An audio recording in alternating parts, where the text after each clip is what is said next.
Retour au salon Les Clés de l'Emploi à Marquette. Je reçois aujourd'hui Madame Violette Spielboot. Bonjour Madame. Bonjour. Comment allez-vous? Très bien, un beau salon. Beau salon. Belle ambiance. Vous êtes conseillère métropolitaine de la MEL. Est-ce que vous pouvez vous présenter? Je suis Violette Spielboot, effectivement. Je suis conseillère municipale à Lille, conseillère Faire Respirer Lille, et puis élue également à la métropole européenne de Lille, au sein du groupe Métropole Avenir. Et puis, par ailleurs, dans la vie, je suis DRH et je m'occupe de recrutement et d'insertion des jeunes. Vous avez beaucoup de casquettes. Vous participez aujourd'hui donc au salon Les Clés de l'Emploi. Pourquoi venir ici? Quel est le but de votre présence aujourd'hui? Eh bien, le sujet de l'insertion des jeunes me passionne depuis des années parce que je trouve insupportable finalement que des jeunes qui sont formés, qui ont des compétences, ont des talents, comme on dit le plus souvent, eh bien, ne trouvent pas leur place dans la société, ne trouvent pas soit la bonne formation, soit le bon pied à l'étrier qui leur permet de commencer dans la vie professionnelle. Et quand j'ai vu ce salon, et puis je connaissais Eric aussi qui m'y a invité, eh bien, je me suis dit que c'était toujours intéressant de voir à la fois comment les personnes, les publics, les jeunes viennent aujourd'hui profiter de toutes les offres d'emploi qui sont proposées, rencontrer, dialoguer, surtout après 2 ans de Covid.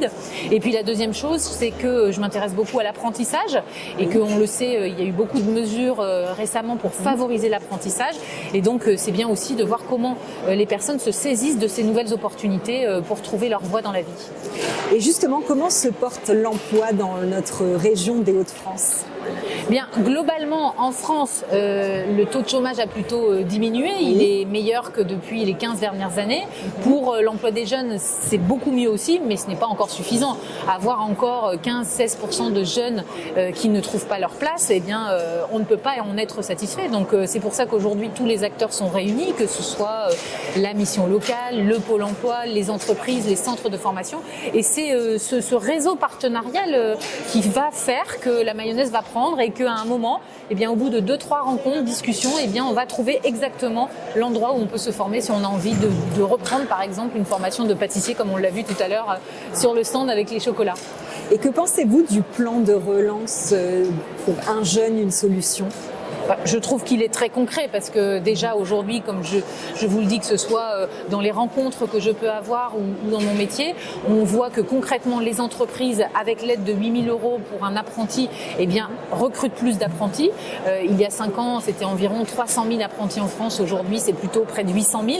Donc, on redonne goût à l'apprentissage. Je pense qu'aussi, c'est une évolution de la société. Après le Covid, beaucoup de personnes se sont posées des questions, jeunes et moins jeunes, sur ce qu'ils avaient vraiment envie de faire. Et ça redonne les lettres de noblesse aux métiers manuels, aux métiers de service, de proximité. Et ça, je pense que c'est une très bonne chose. En tant que DRH, j'imagine que vous faites parfois des recrutements. Est-ce que vous recrutez en ce moment?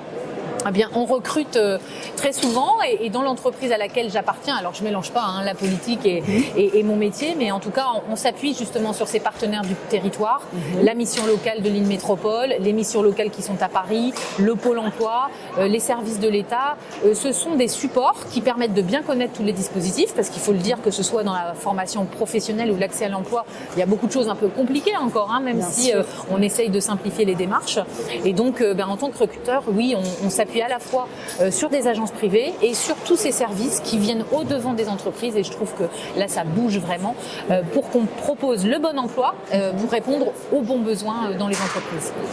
Dans le cadre des recrutements, justement, on dit qu'aujourd'hui, c'est les soft skills qui priment puisque les compétences techniques peuvent être acquises en interne. Qu'est-ce que vous en pensez? Est-ce que vous trouvez hyper important d'avoir des soft skills, justement Le tempérament, l'énergie, l'image que l'on diffuse dans une entreprise, le comportement qu'on a dans les relations humaines, pour moi c'est primordial aujourd'hui dans le recrutement.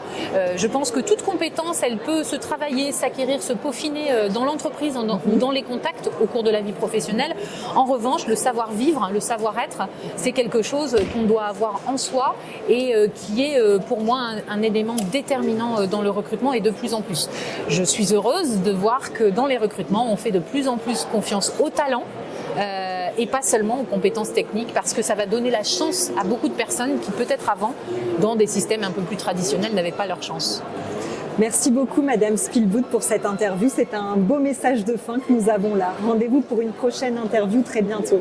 Merci beaucoup. Merci à vous.